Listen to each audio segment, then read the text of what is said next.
Hi, and welcome back to Do Be Live. I am your host, Anika, and this is the Illustrator Creative Challenge. Today is week 4 of the Illustrator Challenges, and there's a link in the description here where you can download the starter file for it. If you have never joined me before, we do these challenges once every week, and today is day 4. We're doing some packaging design today, so I'm going to be using grids, guides, and the new dimension tool in Adobe Illustrator to show you how to create your very own packaging. You can use it for your personal projects, you can use it for your branding projects, anything and everything at all. If you have joined me before, you know how to go through about it, but if you haven't, let me show you how it all works. I'm going to share my screen here, and this is the challenge page. So if you've never seen this before, welcome. This is behance.net/challenge/illustrator. This is where you will find all the challenges. If you click on this button, it'll subscribe you for the challenge. We have been doing custom vintage logo, which was the first one, day 1. Day 2 was actually called sketch to illustration. That was a recorded video that can be found under the Adobe Live YouTube channel. So if you go ahead under the videos tab, you'll be able to find day 2. Then brings us to day 3, which was textures and gradients, which was last week if you joined me live on Tuesday. And today we are doing some packaging design.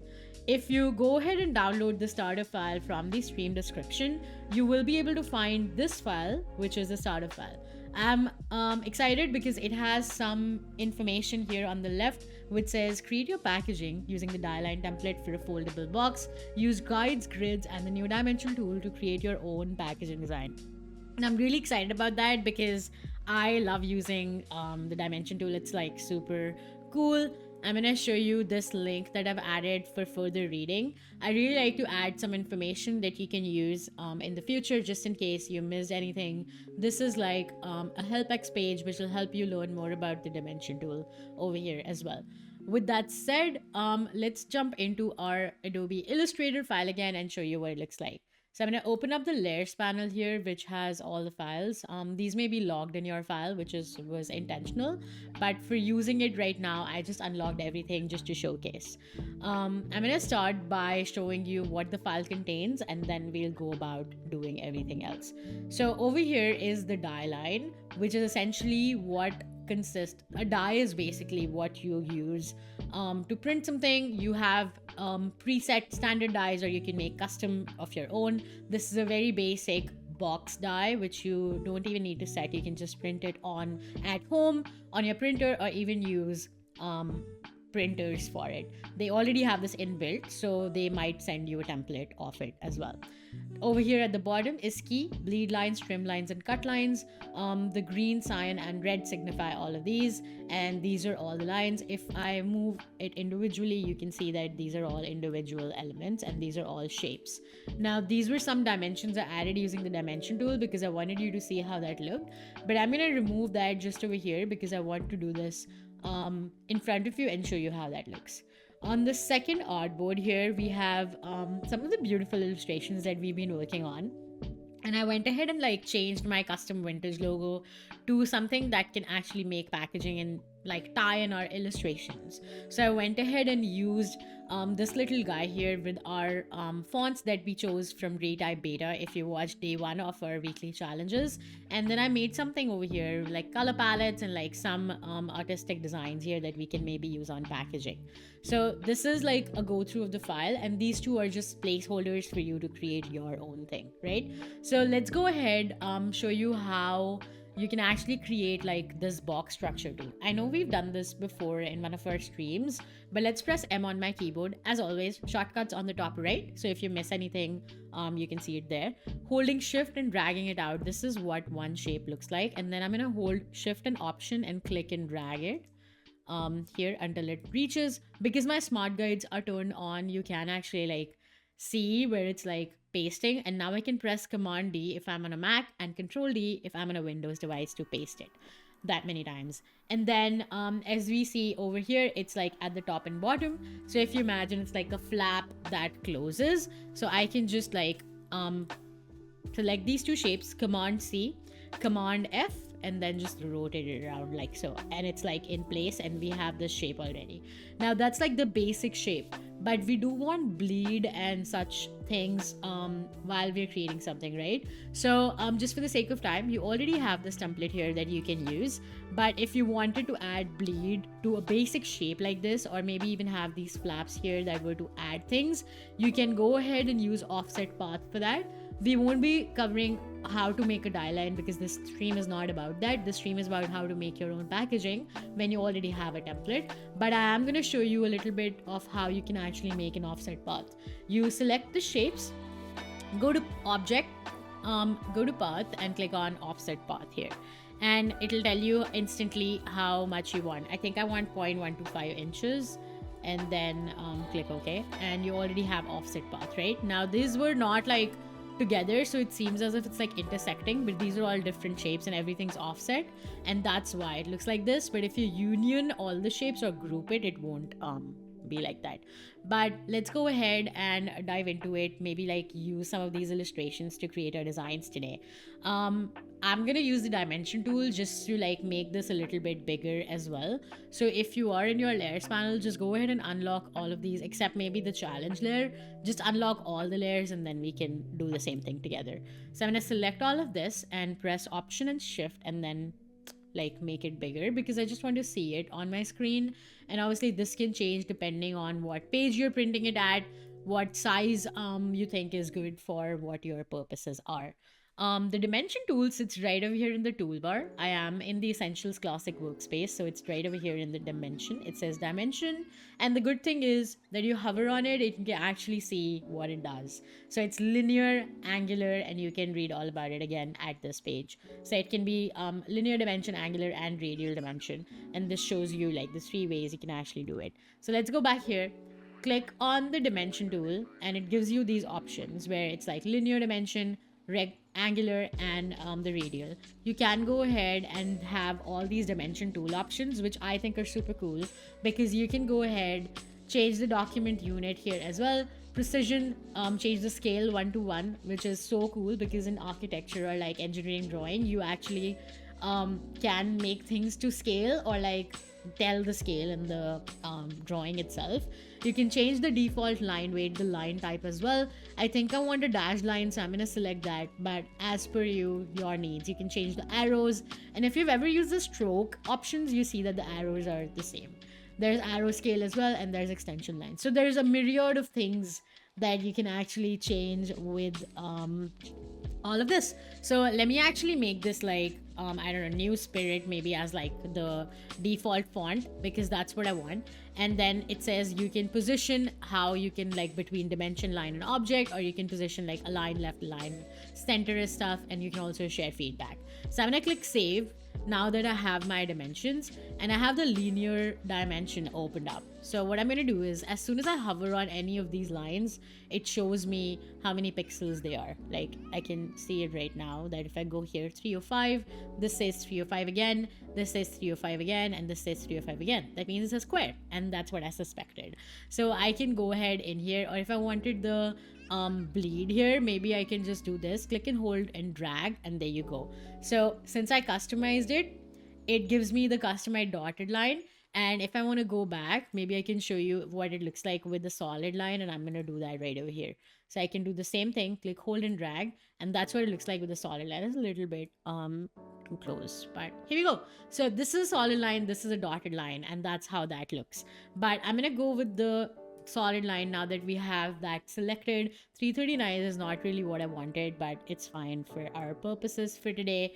I'm gonna do that over here. Click, hold, and drag it out, and you can set the distance. You can even drag it out in the opposite direction, but I don't think we want that. Let's see and work if this really works. The angle, like I'm using angular, and it gives me the angle here. There's like this, which is the radial dimension as well, so you can like play around with that. I'm gonna go back to my linear dimension again and maybe like make something here. 339, we already know how that looks. Maybe we want something here as well. Awesome. So now that we have our dimensions, let's move on to actually making the packaging design. All right, so let's go here and let's see if our dimensions are on the dimension layer. They are. I'm gonna see. Yeah, they're on the dimension layer, so that's awesome. Let's go ahead and lock that. And I'm also gonna lock the fold and the trim lines. I'm only gonna leave the bleed here because I am actually gonna go on the bleed layer and select this little icon here which says click to target, and then I press Command C and then press Command F. It is the exact same. With having that object selected, I'm gonna press I on my keyboard, which is the eyedropper tool, and select the darkest color here, which is gonna be my base color for my packaging. Now you see it's in the bleed layer, and that's not really what I want. I want it to be on my designs layer. So while this thing is selected, I'm just gonna drag it down to my designs layer, and if I turn off my designs, it goes away, right? So that's what I wanted. That was the first step. Now let's dive into some other things, which is like actually adding stuff here. I am gonna start with like maybe using this as my font. So I'm gonna copy this and make it like maybe I want something like, let's see, maybe I want it to be on the same line. So I'm gonna bring it back up and make it something like this. Also, you can do anything that you want with this. It doesn't necessarily have to be the exact same thing, you know? Let's see. Do I have like a circular thing that I can use? I guess I can just like bring these shapes. I'm gonna Command exit and then paste it here. So right now I'm trying to find like a way that I can use and incorporate this within my design system. And what I want to use and do here is that I actually want to use this as the logo or like a logo variation. So I'm gonna like group this and maybe make a different color of it, because on a darker background it needs to be a lighter color. So have that layer selected or the object selected, and then option and click, sorry, that's not what I meant, use that color, and then maybe I want this to be the darker color, so go back, choose the darkest color here and use as background to see how that looks. And that looks pretty cool. I think this would work for our purposes, so I'm gonna use this guy as my lockup, and maybe I'll use this illustration. So I'm pressing Command C here, bringing all of it into design layer, and then this will be the top side of the page. So what I'm gonna do is pressing Command V, and then maybe I can like change the alignment of this with this guy. I'm gonna like size it down a little bit. Yeah, and then align it to center. Okay, and then I want to turn it around because this will be the top and this is how it will close on the page. So once you experiment with this a little bit and like design it like a couple times, you will instantly be able to tell that what's top and what is the bottom layer or what side. But for now, let's leave it as is. This is the top and this is the direction that it should face. I'm gonna size that up just like so. Yeah, I think that looks cool for now. And this is actually going to be like a box packaging for the flowers. And what I really want is to have like thank you for your purchase or something like that, and like information about the things, right? So maybe you want to add like some of these icons or like the graphics that I made here. So I'm just gonna like add that, maybe like something like this here. So let's do that. Let's add these graphics. I'm gonna turn it around just like so, because this is gonna be like a left hand side panel, and maybe I want to use the same font that we had here.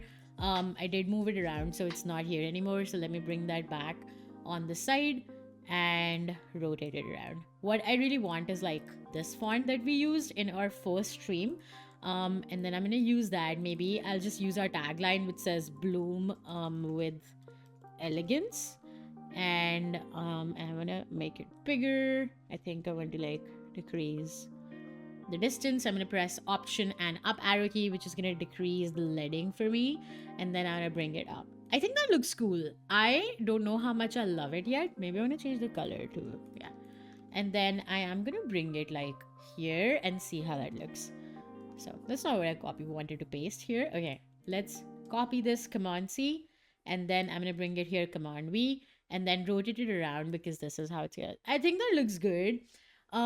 Let's actually rotate both of these and make a lockup before we actually rotate it.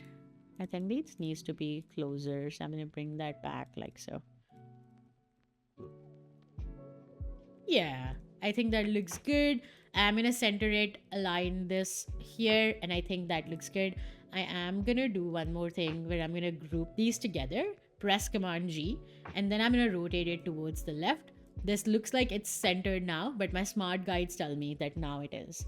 I do want the same thing on the other panel as well, because as it goes up, like the box folds into itself, I want it to have the same text on the other side. So what I'm going to do is pressing Command C, which will copy it, Command F, which will paste it in place, and then I'm going to use this little handle to turn it around and hold shift on my keyboard to rotate it by like 180 degrees. And this is what I have here, which I want to paste on this flap. So just like that, we have 3 panels already created. Now what I want to do is essentially like add some text here which says thank you for your purchase or something like that. So I'm going to use this same text. I'm going to press Command C and press Command V, and then I'm going to say here maybe like thank you for your purchase or something like that. And you can actually feel free to like change this to reflect your product or change this to reflect your idea that you're using. I do want this to be slightly smaller, so I will size it down just like a little bit, but I do want it to have uniformity.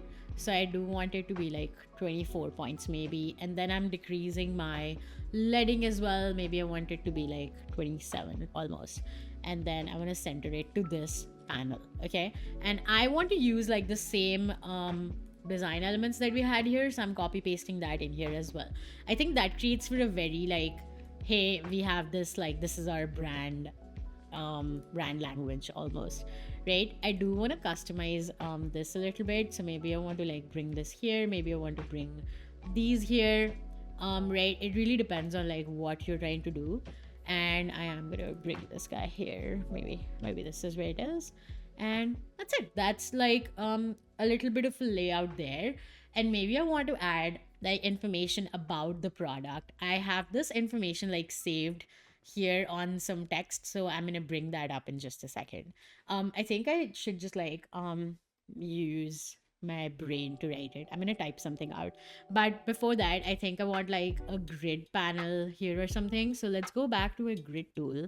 I always forget that where that is. Okay, it's under line segment, I think. Yeah, so if you right click on the line segment, that's not what I wanted. If you right click on the line segment, you can actually see the rectangular grid tool, and if you click on that, you can make like a grid here, and you can size it up or down. If you hold shift, it's going to be a square grid, but I don't really want that. Or if I do, I can just like press shift on the keyboard and then press the right arrow key, which is going to increase the number of segments that I have, like columns. And if I press the down arrow key, it's going to decrease the number of rows. If I press the up arrow key, it's going to increase the number of rows. And then if I press left, it's going to decrease the number of columns. So left is decreasing columns, right is increasing columns, up is increasing rows, down is decreasing rows, if that makes sense.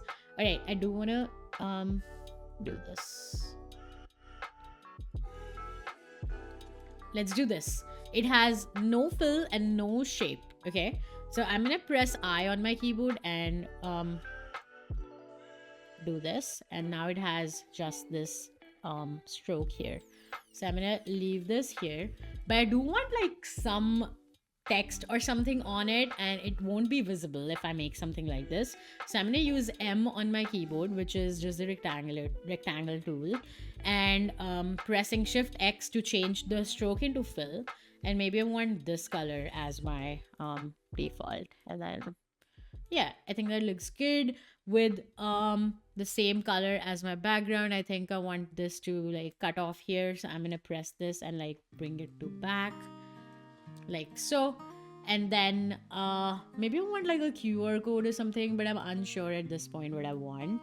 So maybe I can like leave it as like information here, but I do want our brand logo somewhere. So maybe I want to use like this one or this one. Let's try to use this one, but I know that it's gonna have to have different colors, because like this is not gonna be visible here because the text is like the same color as the background. So what I'm gonna do is go to object, expand my appearance just so that I don't change any other colors that I unnecessarily want, and click on OK. And then I'm gonna double click into it to select all my text layers here, and click I, and then get this color.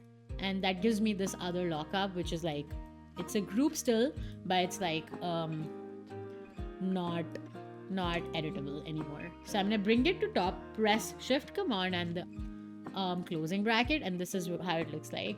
I'm gonna rotate it upside down like so, and then I'm gonna size it down towards the center. So shift option and drag. I think this looks pretty good. Let's zoom out. I always like to zoom out into things because I always like want to see how that's gonna look like. Maybe we can make like a placeholder here. Maybe like size it down just a little bit here. And maybe I want to make a placeholder for like a QR code, right? So let's do that. Make it white here and then bring it like towards the center a little bit. Yeah, I think that looks pretty good. You can add some text here. You can also add the logo again here. So I'm going to copy paste this and like bring it up like so, and then size that down. Maybe I want to like center it to this guy. So I'm going to press this and like align it to center. But that's like one packaging layout that we already have created in like less than 20 minutes. And I think that's super cool. What I want to do now is actually like, bring some text in that I really think that would be helpful. So I'm gonna capture some text that I have created here, and I'm gonna go ahead and like make a copy here, and I'm gonna paste it in the text. So let's bring that here and I paste it here. This is just a text box. I just copied some text from my clipboard, and I gave it the same font as the one that we have in our logo. It says, each bloom you've selected was nurtured with love amidst our picturesque fields. Now this is like just some text that I had created. I'm gonna change the color of that to this guy and also center align it to our thank you for your purchase. Let's go back here, press this align button. Everything looks aligned. I'm gonna zoom out just to see how that looks. That actually looks pretty good. I think I can like maybe bring it up like so. I love that. I actually love that. The one thing I can do is group all these things and then get this and then select the internal group and like align that to the center of that. And I think that looks pretty good. That tiny little detail always does the trick. I do want to add some more text here, so I am gonna try to like get that capture as well. So give me 1 second here while I capture some text to rate it down. Alright, so what I'm gonna do is make a copy of this bar here, and then I'm gonna paste like my text that I just added, and then I have Command X because I don't want it to be in that isolated group, and then I want to paste it here on top. I want this to be like the lightest color, which is this guy. So have the text box selected, press eyedropper here and just get the color, which is cool. And then yeah, this looks cool. But now this is upside down, so what do you have to do? You have to rotate it. So double click on the text area so that it doesn't change, and then rotate it by 180 degrees and then align it to the center. This is actually coming together really well. I love that. Maybe I'll just leave this line. Do I leave this line or should I just like leave it here? But that's like one of the design decisions that you have to end up like making before you like get to print, or maybe you can print it once and then see how that looks for yourself. But that looks pretty cool. For one last touch here, I think I want to go to Adobe Express really quickly while I want to create like a QR code here. So I went to new.express.adobe.com. I want to go to my Instagram, which is this over here. Maybe I want like just a quick PNG. You can do it with Illustrator and InDesign as well, but what I want to do is like just grab it with the quick actions. So press plus here and go to quick actions, and you can generate QR code. So I'm going to write my link here and then press enter, and it says download. I want to keep everything default and change the file format to PNG. Click on download and then bring that into my Illustrator file, which is right over here. Press Command C to bring it in this guy, this file right over here, and I'm gonna paste it over here. Downsize the QR code. Obviously you can make it to reflect your website, but I have this right over here, and that's my finished packaging design. I think this looks cool. What other things you can do with this is like maybe make like a pattern at the bottom or like on the sides and have that overlaid. So maybe you can make a pattern of this illustration over here, and with like only a couple minutes to go here, I think I want to make a pattern. So let me see if I can do like an object, repeat, grid. I have this pattern, pretty boring. I think I'm gonna change the settings a little bit. Maybe like, ooh, an upside down. I never really thought about that. Maybe I want this though. Yeah. I I think this looks good. I maybe want to increase the distance slightly. That actually looks super cool. I'm gonna bring this here just to make a pattern of its own. Like, I think that looks super cool. That would actually look so good as packaging inside it. So instead of the pattern, maybe this is the packaging that you put like paper underneath in the box, and that would be cool. Another pattern could be just these elements as well. So you can bring just these elements here, go to object, go to repeat, and then grid. And then you can like bring it to fit this artboard here. Maybe something like this. Here, bring it down like so, and then play around with these settings. That looks pretty cool instantly. It just like already looks so fun. Maybe you can add like some floral elements here. That doesn't look good. Let me go back to, I want this guy. Yeah, that looks good. I'm not gonna lie, I did not expect this result, but that actually looks pretty cool. Even though it looks like a pattern, it doesn't really look like a pattern. You know what I mean? Like, you can superimpose some of these flowers here, and why don't we actually do that? Let's try to do that with this guy. I'm gonna press Command C here, and then I'm gonna double click in this, and like bring it here. That looks cool. Oh, that looks amazing. All right, this brings us to a close. We created this packaging layout in today's video. I'm really excited to see what you come up with. If you go back to your Illustrator page right over here, this is where you can get started and watch video. There will be something that'll pop up here for today's stream. I am recording this, that's why it's not available right now, but you can go ahead and join the community chat, which is our Discord. So if you go ahead to our Discord, you will be able to post your work in the Discord. Our mentors give you feedback and I look at it as well. And in the challenge recap, I can showcase your work on a live stream. Thank you so much for joining me. I hope you have fun creating packaging using this dieline layout that I've provided, and have fun with it. And show me what your brand does, show me the product, show me the patterns, and show me how you're using Dimension tool in your work. If you do end up printing it, don't forget to share pictures of the folded box and experiment with it. All right, I will see you in the next one, next Tuesday, same time, same place. My name is Anika, signing out, and I hope you have fun with your packaging design. All right, bye for now.